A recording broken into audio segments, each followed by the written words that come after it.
이 하나님의 구속에 관한 역사는 한 세대만 역사되고 다음 세대는 역사가 없어지는 것이 아니다라는 것입니다. 세대를 이어서 새롭게 계속되어지는 것이 성경이 말씀하는 하나님의 구속의 역사입니다.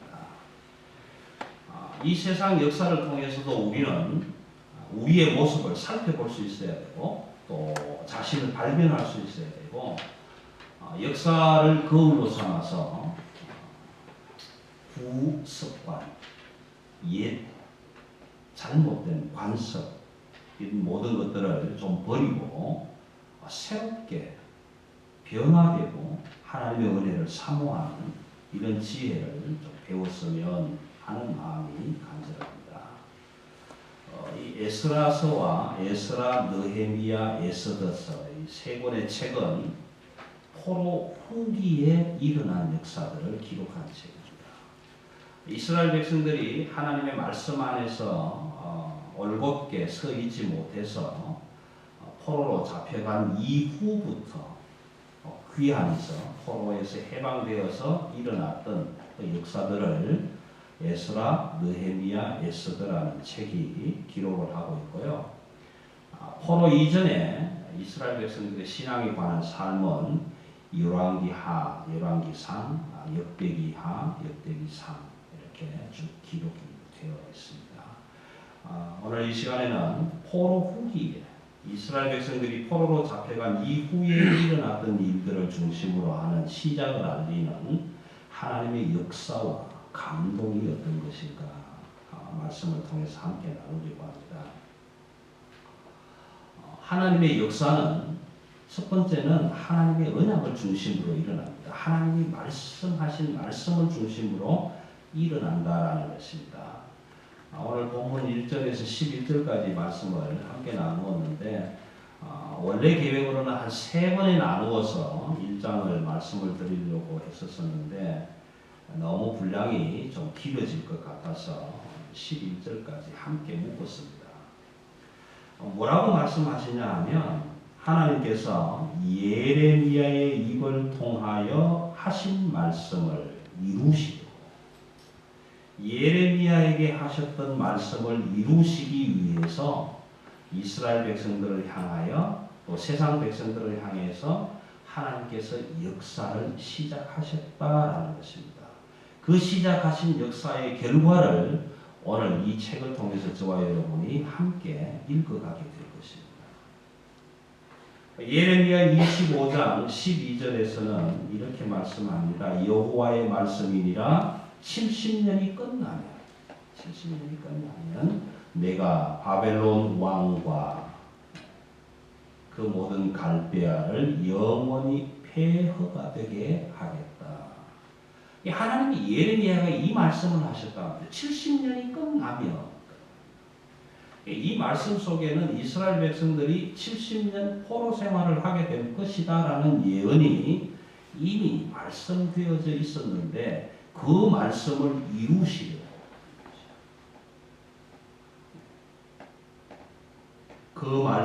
이루시려고 사람을 택해서 세우셨다. 이렇게 하나님의 약속, 하나님의 언약은 구속의 역사는 하나님이 하신 말씀을 중심으로 이루어지게 하신다라는 겁니다. 두 번째는 택하신 사람을 사용하신다라는 거예요. 여러분 하나님이 택한 사람은 다 착하고 다 거룩하고 다 멋있고 잘생긴 것만은 아니에요. 출애굽할 당시에 하나님은 바로왕을 택하셨어요. 바로왕을 선택을 하긴 하셨는데 좋은 일로 선택하신 것처럼 보이지는 않아요. 그래서 하나님 백성을 보내라 그러니까 보내겠다 해놓고 안 보내고 이 10가지 재앙을 우리 잘 기억하잖아요. 그런 것처럼 별로 좋은 모습이 아니지만 불러서 쓰시고 그 모습 속에서 하나님의 역사를 이루어가게 하신다. 그래서 하나님의 구속의 역사는 첫 번째는 하나님의 말씀이 중심이 되어야 하는 것이고 하나님이 말씀하시지 않은 것은 하나님의 역사로 이루어질 수가 없는 거예요. 그래서 그 말씀하신 역사를 이루시기 위해서는 사람을 들어서 쓰신다라는 것입니다. 쓰신다. 오늘 고레스라는 사람을 들어서 쓰시게 되는 거예요. 근데 이 고레스라는 왕은 사실 하나님을 모르는 사람입니다. 잘 알지 못하는 사람이에요. 근데 하나님을 알지도 못하고 교회가 무엇인지도 모르고 하나님을 믿는다는 사건이 뭔지도 모르는 그 고레스라는 사람을 하나님이 불러서 역사하시면서 그 마음속에 감동을 주셨다라는 거예요. 감동을 주셨다. 여러분 이런 일들은 지금도 일어나고 있다는 것입니다. 지금도 일어나고 있다. 근데 이 에스더서가 처음 시작을 하면서 바사 왕 고레스 원년에 다시 말씀드리면 페르시아 왕 고레스라는 사람이 처음 통치를 시작할 때부터 이 말씀이 왜 갑자기 여기에 나오느냐 하면 사실은 갑자기 나오는 이야기가 아니에요. 여러분 이사야 44장 28절에 가면 하나님은 이사야에게 이런 말씀을 예언해 주셔요. 고레스에 대하여는 이르기를 이사야에게 말씀합니다. 고레스에 대하여는 이르기를 그는 나의 목자라. 그가 나의 모든 기쁨을 성취하리라. 그렇게 말씀하고 있는 거예요. 적어도 이사야가 예언을 시작하기 이전 200년 전에 이미 하나님은 이 말씀을 허락해 주신 거예요. 그리고 이사야에게 200년 전에 말씀하셨던 그 내용을 다시 한번 말씀해 주시는 거예요. 그래서 이 고레스라는 친구가 뭘 할 것인가 이사야가 물었을 때에 그는 예루살렘 성전을 건축하게 되고 예루살렘을 회복하게 될 것이다. 믿지 않는 사람. 하나님이 뭔지도 모르는 사람. 예루살렘을 한 번도 본 적도 없는 사람. 성전이 어떻게 생겼는지 보지도 못한 사람이 하나님께서 감동을 주시고 역사하기 시작하시니까 그 사람의 손을 통해서 무너진 예루살렘 성전을 건축하고 예루살렘을 회복하게 할 것이다. 그렇게 이사야에게 200년 전에 예언해 주셨다. 그 하나님이 말씀하신 것을 이루기 위해서 예레미야에게 말씀하셨던 말씀을 이루기 위해서 오늘 하나님은 하나님도 모르는 사람, 예루살렘을 보지도 못한 사람, 성전이 어떻게 생겼는지도 모르는 사람을 들어서 하나님의 일을 하시게 만드셨다. 이것이 우속 사건입니다.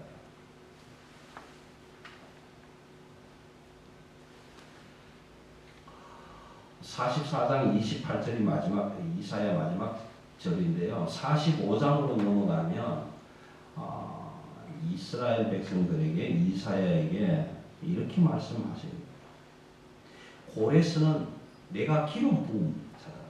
내가 기름 부은 자다. 여러분 옛날 구약 시대에 왕이 되기 위해서 사무엘이 가서 다윗에게 기름을 붓고 하는 이런 머리에 기름 붓는 형식이 아니더라도 오늘 이 시대 속에서 하나님의 성령의 충만함을 받고 살아가는 모든 사람들은 하나님의 은혜의 기름 부음 받음을 받은 자들이다. 근데 예수도 몰라, 성전도 몰라, 교회도 몰라. 그런 사람에게 하나님은 기름 부음을 받은 만큼의 감동을 주셔서 오늘 이 일을 시작하게 하신다는 것입니다. 하나님은 하나님의 교회를 통하여 일하실 때에 하나님의 사람들을 쓰신다. 일꾼들을 쓰신다라는 것입니다. 목회자의 한 사람으로 때때로 교회의 일을 맡겨보면요.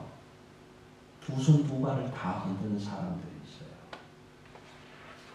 아유 목사님 그건 안 못해요. 나한테 시키지 마세요. 여러분 하나님의 일, 목회자가 시키고 안 시키고를 떠나서 하나님의 일을 하실 수 있다는 사실은 여러분들에게 주어진 구속의 은총의 사건입니다. 왜냐하면 하나님은 하나님의 사람들을 세우셔서 일꾼으로 쓰시기 때문에 감동을 주시기 때문에 역사하시기 때문에.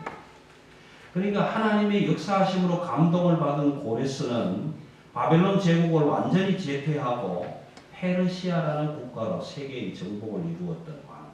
그 왕을 불러서 하나님은 이렇게 이런 일을 시키시겠다라고 예레미야에게 이사야에게 이미 말씀하셨던 그 내용을 실천해 가는 거죠. 그러니까 이 고레스가 뭐라고 하느냐 하면 오늘 말씀에 읽어보면 이러잖아요. 하나님이 바사왕 고레스에게 감동을 주셔서 온 나라에 공포도 하고 조서도 내리게 했다. 그래서 바사왕 고레스가 이렇게 말합니다. 하늘의 하나님 여호와께서 세상 모든 것을 나에게 주셨다. 이 의미가 뭔지 아세요? 세계를 제패하게 해주셨다라는 거예요. 온 세계를 다스렸던 바벨론을 정복하고 페르시아라는 제국을 이루게 하셨다라는 거예요. 그리고 유다 예루살렘에 성전을 건축하라고 하셨다. 여러분 만약에 대한민국의 박근혜 대통령이 오늘 호주의 사랑의 교회에 전화를 보내고 전보를 쳐서 하나님이 내게 감동을 주셨는데 너희가 믿는 하나님은 참신이다. 이스라엘 하나님은 참 하나님이시다. 나보고 교회 건축하라고 하더라. 그러니까 교회 좀 지어볼래? 이렇게 말씀해 주신다면 얼마나 놀라운 일이겠어요. 이스라엘 백성들이 그 선포, 그 조서를 듣고는 전부 놀라잖아요. 아니 저 사람이 어떻게 이런 공포를 할 수 있을까? 하나님도 모르는 사람. 어떻게 하나님도 모르는 사람이 이스라엘 백성들 너희들이 섬기는 신이 정말 참신이구나 이렇게 말씀하실 수 있을까?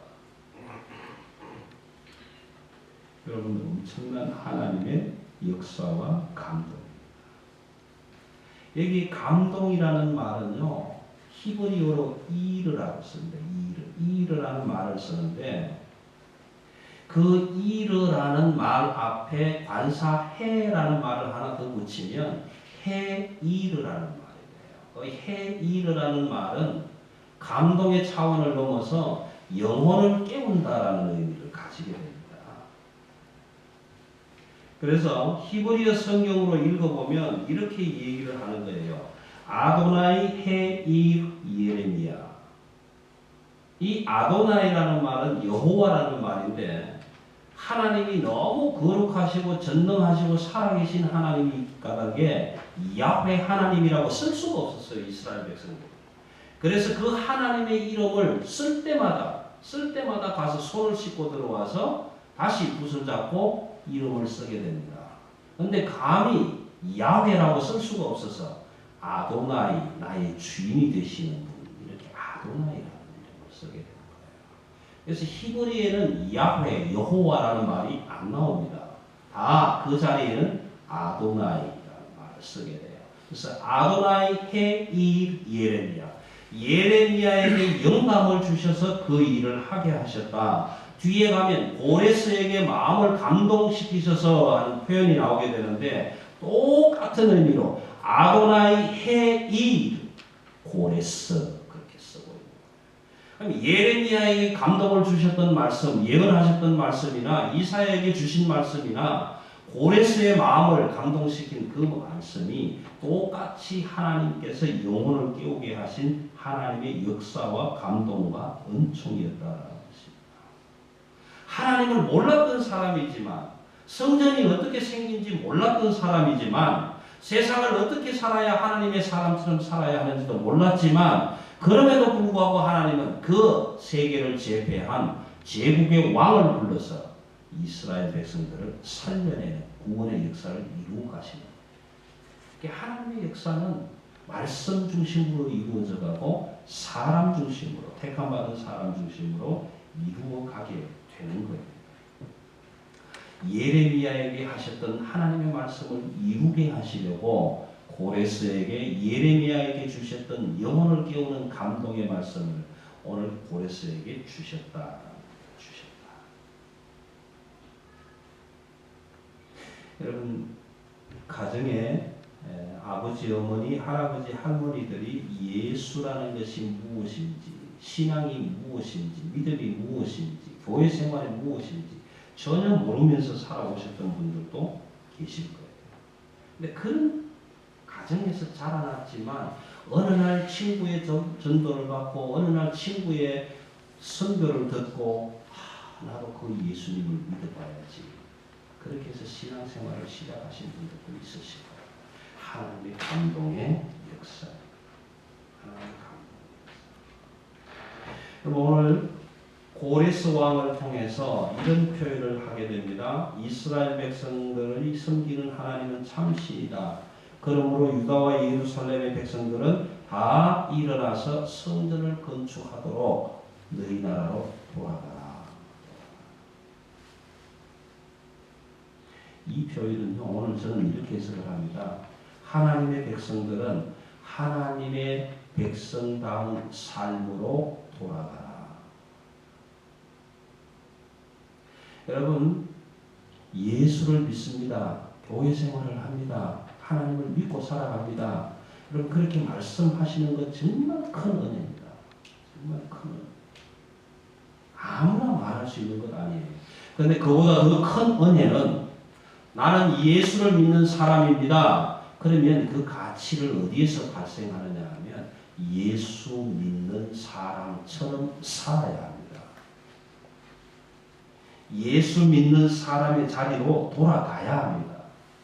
그런데요, 지금 오늘 우리가 살고 있는 이 작은 한인 사회 속에서도 마찬가지지만 교회 생활, 믿음 생활, 예수 믿는 사람이라고 말하고 다니는 사람들이 예수 믿는 사람들 같이 살아가는 사람 만나기가 너무 힘들더라는 것입니다.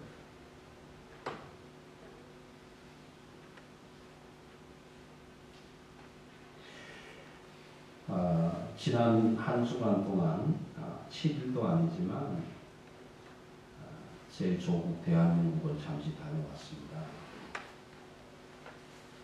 대한민국 서울에 갔더니 예수 믿는 사람 하나도 없는 것 같아요. 하나도. 이마에 표를 붙이고 다닌 것도 아니는데요. 예수 믿고 살아가는 사람이 하나도 없는 것 같아요. 참으로 참 안타까운 현실이었고요. 슬픔을 당한 유가족들의 그 슬픔을 함께 나눈다라는 차원에서는 참 의미가 있었습니다. 그런데 세상 사람들은 이렇게 얘기를 하고 합니다. 제가 그 많은 사람들의 다 얘기를 들은 건 아니지만 기독교 100주년 기념관 옆에 가면 1890년도에 세워진 교회가 하나 있죠. 그 큰 교회에 노란 리본을 달아서 큰 광고물을 붙여놨어요. 우리가 함께합니다. 슬픔을 함께합니다. 유가족들과 함께합니다. 이렇게 써붙여놨는데 얼마나 함께했는지는 저는 잘 모르겠어요. 잘 모르겠는데 사람들은 이렇게 말합니다. 같은 기독교구나. 무슨 기독교? 구원파, 침례회. 너희도 같은 구원파니까 그렇게 붙여놓았구나. 이렇게 얘기를 하는 거예요. 그 얘기 속에는 뭐냐 하면은 기독교라는 것이 그런 것이구나. 차라리 뭐 복음 침례회 어떤 이것까지도 안 모였으면 더 좋을 텐데 나오고 나니까 유병헌 씨가 어떻고 저떻고 온통 그 뉴스밖에 안 나와요. 사람들이 듣는 게 맨날 기독교 복음 침례회. 그러다 보니까 같은 예수 믿는 사람들 그런 표현을 너무 많이 듣고 왔습니다. 듣고 왔는데 오늘 우리가 에스라서 1장을 읽어보시면요, 하나님의 사람들을 얼마나 어떻게 살아야 하는지를 한번 느껴볼 수 있는 거예요. 그럼 4절 한번 볼게요.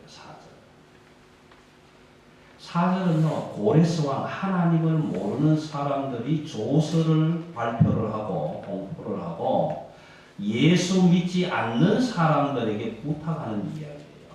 이게 뭐냐면 그 남아있는 백성이, 이스라엘 백성이, 포로된 백성이 어느 곳에 머물러 살든지 그곳 사람들이 마땅히 은과 금과 그 밖의 물건과 짐승으로 도와주고 그 외에도 예루살렘에 세울 하나님의 성전을 위하여 예물을 기쁘게 드릴지니라 하였더라.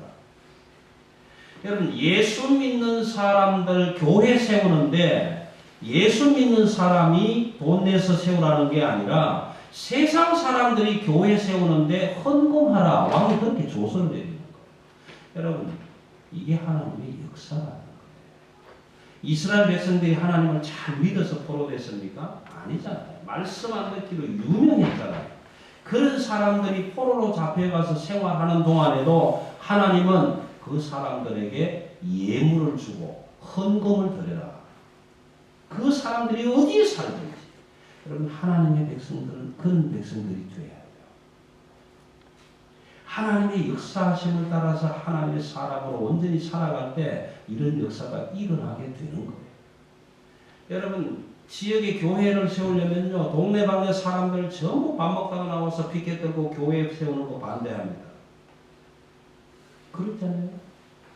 그런데 오늘 말씀은 온 동네 사람들이 나와서 우리가 돈 줄게, 우리가 헌금할게, 우리가 예물을 드릴게, 교회 세워라. 그 얘기예요. 여러분, 세상이 이렇게 바뀌는 역사가 하나님의 역사예요.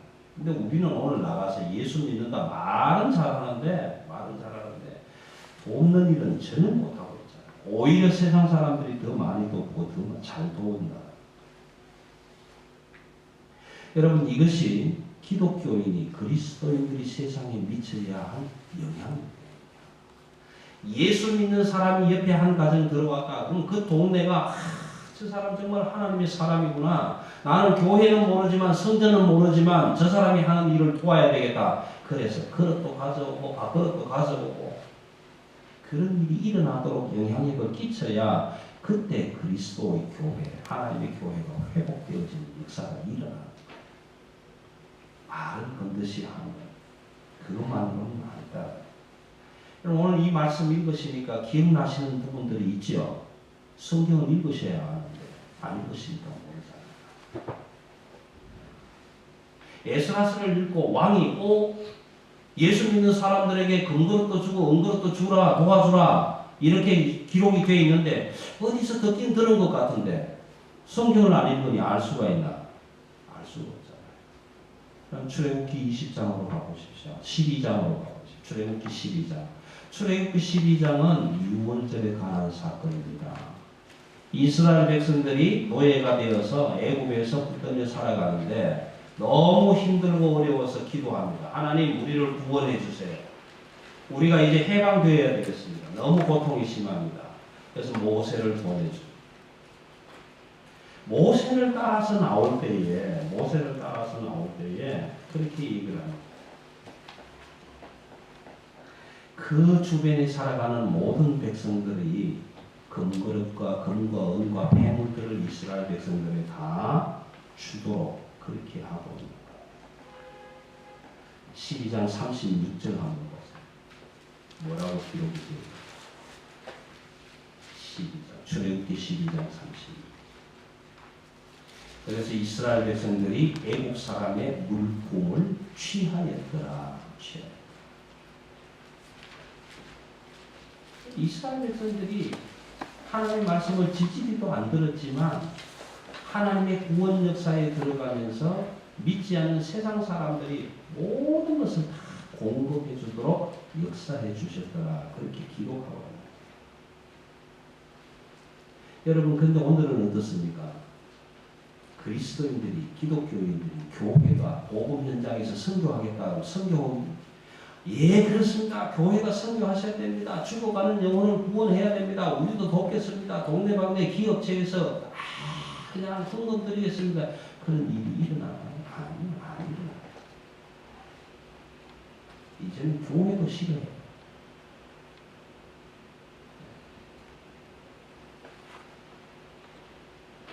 교회도 싫어요. 5만, 6만 명 모이는 교회들이 선교사 한 사람 파송하십시다 부탁하면 아유, 그건 뭐 지금도 많이 하고 있는데 또 해야 돼요? 그 사람을 보내서 선교 현장에서 선교하고 활동하는데 나는 못 가지만 그 사람들 선교할 수 있도록 보태겠습니다, 돕겠습니다 하는 교회가 자꾸만 줄어들고 있더라고요.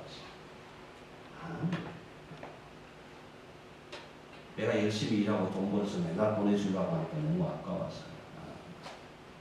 그런데 이스라엘 백성들이 하나님의 자리로 돌아올 때에 하나님은 이런 역사를 이루하셨다는 것입니다. 그렇다면 역사의 관점을 우리가 어떻게 볼 것인가 참 중요합니다. 한 인간에게 역사를 맞추면 왜곡이 일어나요. 세계를 제패한 페르시아 제국의 왕 고레스, 그 고레스가 하나님의 감동을 받아서 조수도 내리고 공포도 하면서 이스라엘 백성들은 포로 생활 70년 끝났으니까 다 본국으로 돌아가라. 돌아가면서 그냥 가지 말고 동네방네 모든 이웃들에게 은금 폐물을 얻어서 돌아가라. 그리고 헌금을 받아서 가라. 그래서 성전을 건축해라. 여호와의 성전을 건축할 마음이 있는 사람들은 모두 일어나서 가라.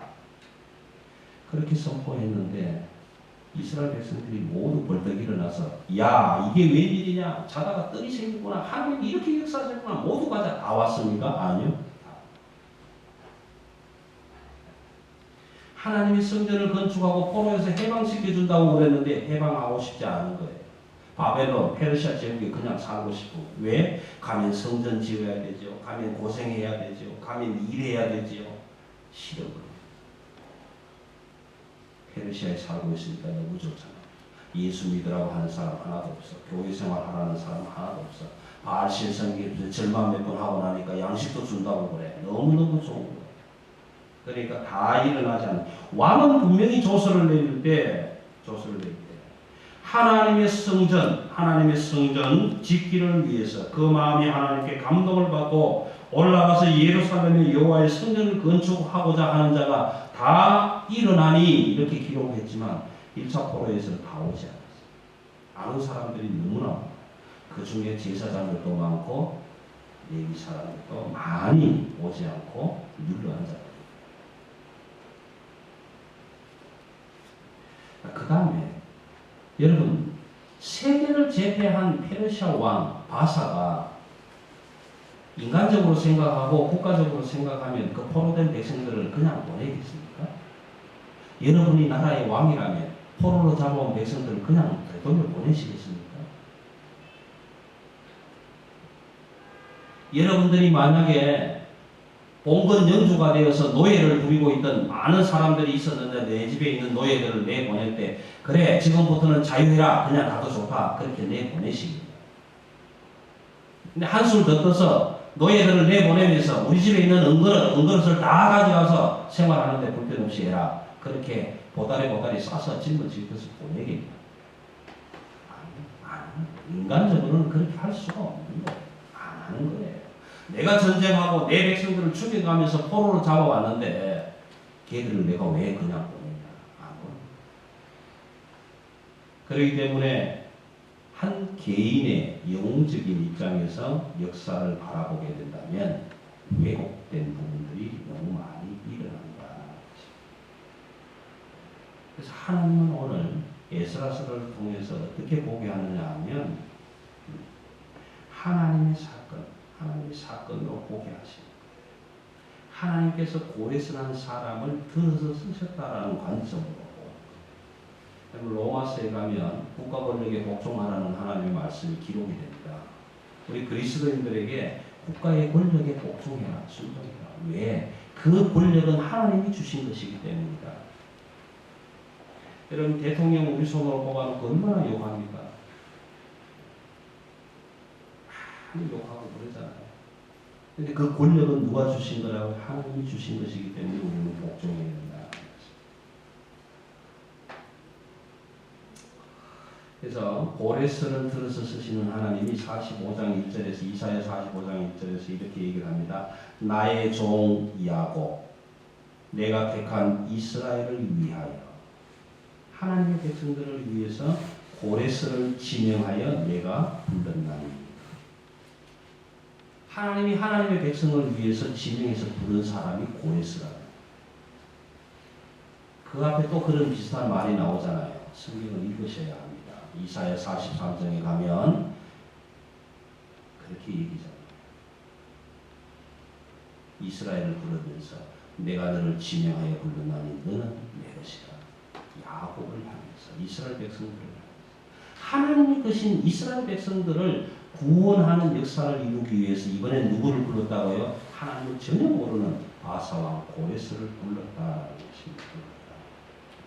그래서 우리는 고레스가 이 일을 잘했다 이렇게 보는 것이 아니라 하나님의 역사와 감동을 주셨기 때문에 하나님을 모르는 사람들이지만 하나님의 구원 역사에 동참하게 하셨다 그렇게 표현합니다.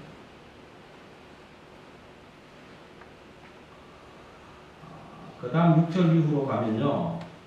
성전 기명이라는 말이 나옵니다. 성전 기명.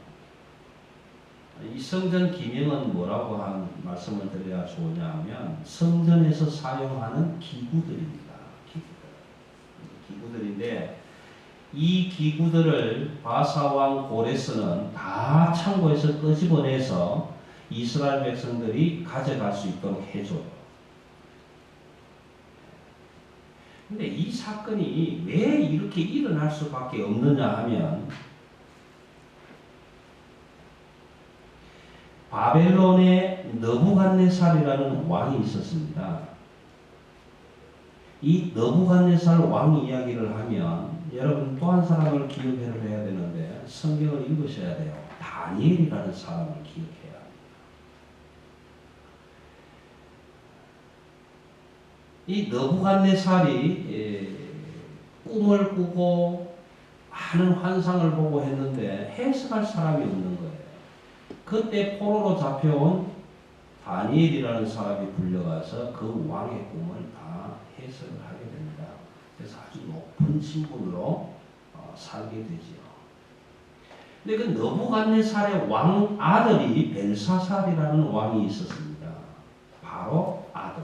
이 벨사살이라는 느부갓네살의 아들인 왕이 아버지가 나라를 제패하고 바벨론 왕국을 세우고 아들에게 물려줬으니까 그 부귀와 영광을 너무 좋아서 많은 사람들을 불러놓고 잔치를 하고 술을 마시는데 뭘 가지고 마시느냐 하면 아버지 느부갓네살 왕이 전쟁에 승리하고 이스라엘에게서 뺏어온 성전에서 사용한 그릇들을 가져오라고.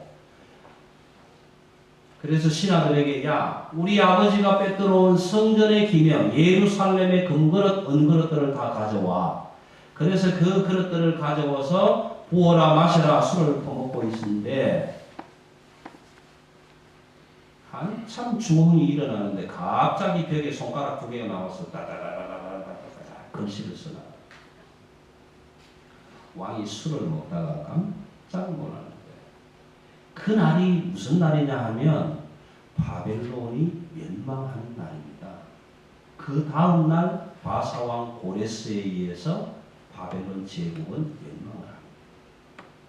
그 밤에 벽에 나와서 글씨를 쓰는데 여러분 성경 읽으셔야 돼요. 그래야 알 수 있어요. 다니엘서 5장에 가면요. 그 내용이 기록이 돼요. 메네 데겔 우바르신 이렇게 글씨를 썼는데 아무도 해석을 못합니다. 아무도. 여러분들 가정에서 막걸리 받아놓고 소주 갖다 놓고 양주 갖다 놓고 마시다가 눈이 이렇게 돼가면서 그냥 이렇게 하는데 갑자기 벽에 나와서 손가락 두 개가 너는 달아보니까 모자라 내일 죽을 거야 이런 글씨가 써지면 여러분 그냥 기분이 좋아서 허허 나 내일 죽네 그런 거 계실 겁니까? 아니잖아요. 해석이 안 되는 거예요. 온 나라의 백성의 술사들을 다 모았는데 아무도 해석을 못합니다. 여러분 해석을 왜 못했겠습니까? 해석하기는 했는데 그 벨사살 왕의 마음에 감동되는 해석이 하나도 없다. 그때 다니엘을 부르게 됩니다. 다니엘이라는 사람이 가서 한 사람은 하나님을 전혀 모르는 벨사살 왕 앞에 하나님을 섬기는 다니엘이 이렇게 얘기를 합니다. 내가 믿는 하나님 살아계신 하나님 이름으로 이 말씀을 왕에게 해석해 드리겠습니다. 뭐라고 해석합니까? 성경의 해석이 나와 있잖아요. 성경 여러분 많이 읽으셔야 돼요. 메네 하나님이 당신을 저울에 달아보았더니 모자라더라. 그래서 네 나라를 다른 나라에 넘겨주겠다라고 썼습니다. 여러분 왕이 술 먹고 그 소리 들으면 가만히 있겠어요? 칼로 죽였겠죠? 메네 데겔 우바르신. 당신을 하나님이 바라보니까 모자람이 너무 많습니다. 그래서 당신의 나라를 넘겨주려고 합니다. 그 다음 날 바벨론은 멸망했습니다. 이게 하나님의 역사였더라는 것입니다.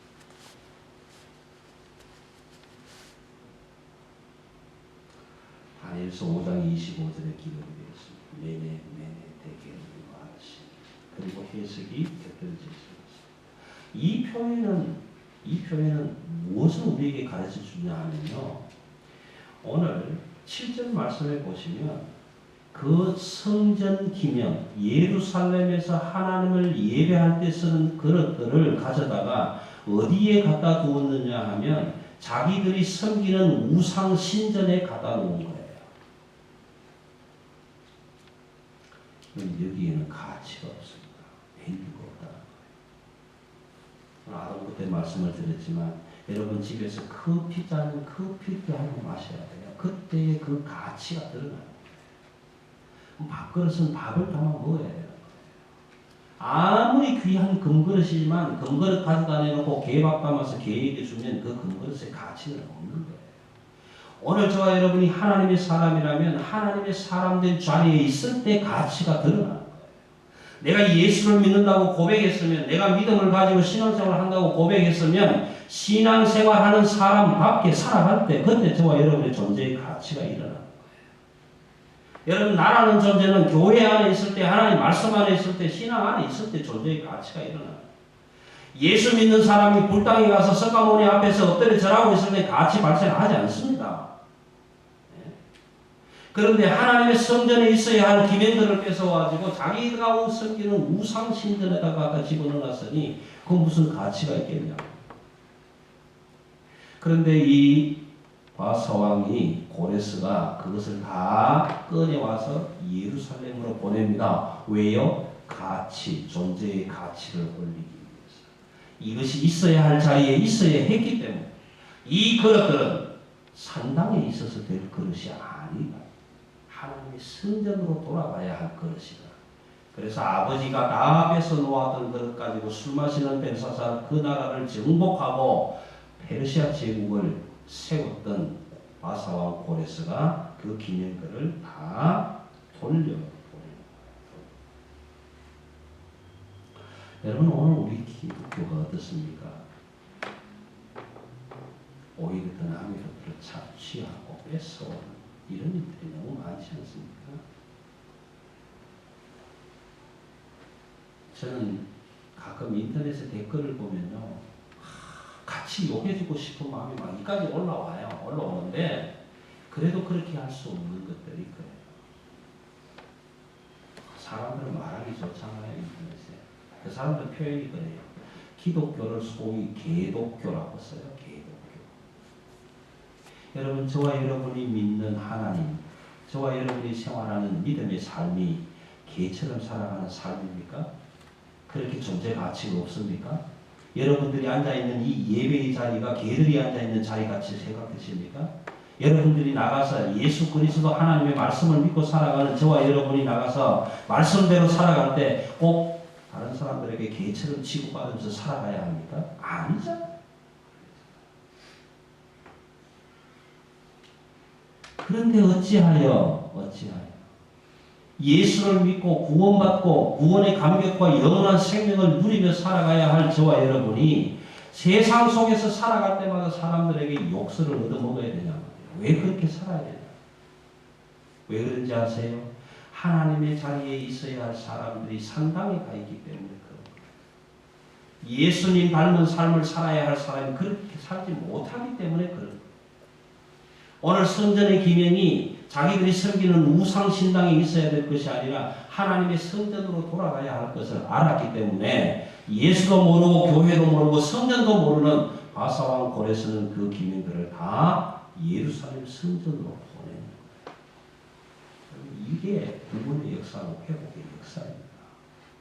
오늘 우리 시대의 역사를 통해서 이런 사건이 일어나야 돼요. 그런데 우리는 너무 무책임하게 살아요. 말로만? 아니잖아요. 여러분 오늘 저희 사랑의 교회 등록교인 숫자를 따지면 80명은 됩니다. 가정이 다 나오면 35가정인데요. 두 사람씩 계산하면 70명은 돼요. 교회에 나오고 안 나오고 그거보다도 더 중요한 것은 우리 가운데 한 사람, 바사왕 같은 한 사람, 예레미야 같은 한 사람, 이사야와 같은 한 사람, 하나님의 말씀에 죽고 사는 것을 발려놓고 맡겨놓고 살아갈 그 하나님의 감동받은 한 사람이 있다면 세상은 변화되는 거예요. 그런데 아니잖아요. 그게 안 되잖아요. 여러분 가슴에 손을 얹고 눈을 감고 묵상하며 기도하시면서 한번 기도해 보세요. 나는 하나님 앞에서 정말 쓰임받는 가치가 있는 사람. 아니면 남들이 오니까 들렁들렁 왔다 갔다 하는 사람.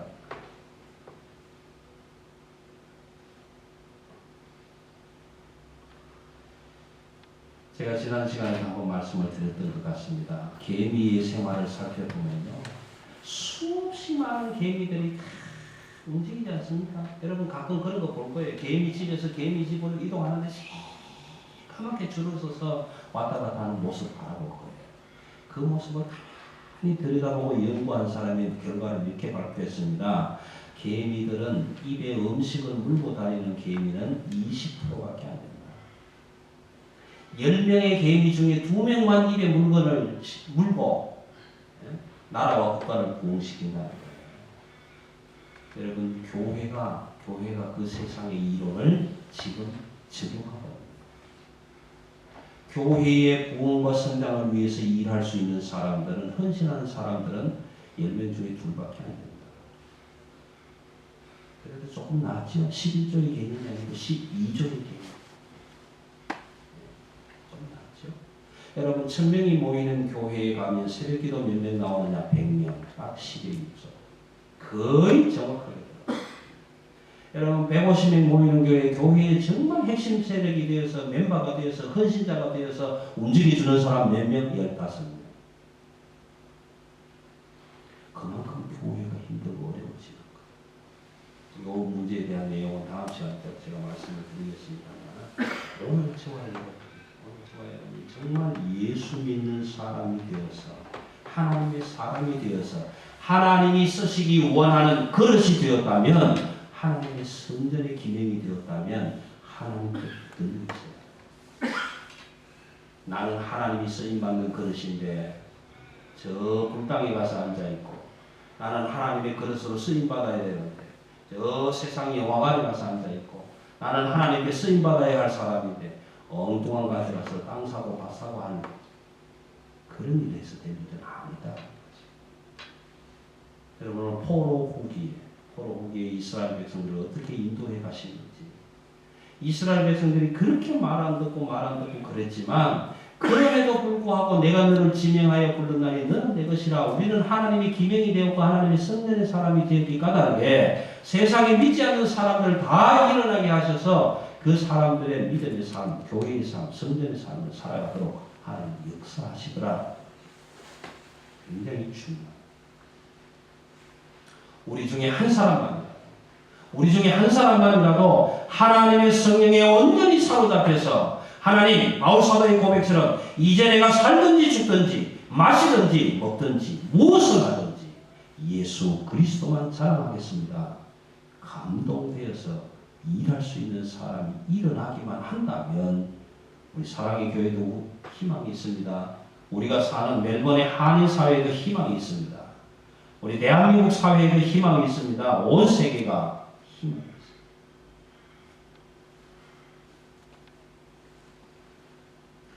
지금 아프리카에는 기독교인들을 이제 그만 죽여주십시오 라는 피켓을 들고 데모하는 사람들이 있습니다. 그냥 죽습니다. 왜 죽는가요? 예수 믿는다는 말 한마디 때문에 지금 죽어버리는 거예요. 그러니까 이제 10살, 20살 젊은 아이들이 피켓을 들고 이제 그만 죽이십시오. 왜 죽어야 합니까? 뭘 잘못해서 죽어야 합니까? 왜 세상이 예수 그리스도의 사람들을 못 살게 합니까? 예수 그리스도의 사람처럼 살지 못하기 때문에 그렇습니다. 고레스의 왕이 한 일을 세 가지만 말씀드리고 마치겠습니다. 고레스가 한 일은 세 가지입니다. 첫 번째는 성전을 중건해라. 포로들이지만 성전을 지어라. 두 번째는 성전을 짓는데 여기서 짓지 말고 유다로 돌아가라. 본국으로 돌아가라. 그리고 갈 때 그냥 가지 말고 그릇들을 가지고 가라. 여러분 얼마나 큰 하나님의 역사와 감동인지 모릅니다. 얼마나 큰 하나님의 역사와 감동인지. 이러한 역사와 감동을 우리는 하나님의 섭리라고 표현합니다. 섭리하심.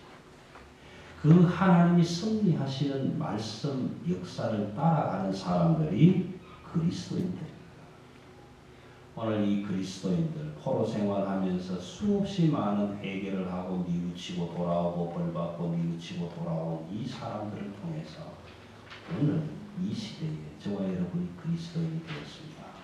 이제 우리도 남은 시간 온전히 하나님의 말씀 위에 한번 서보겠다. 그때 하나님이 나를 어떻게 감동시킬 것인지 그것 기대해 보겠다.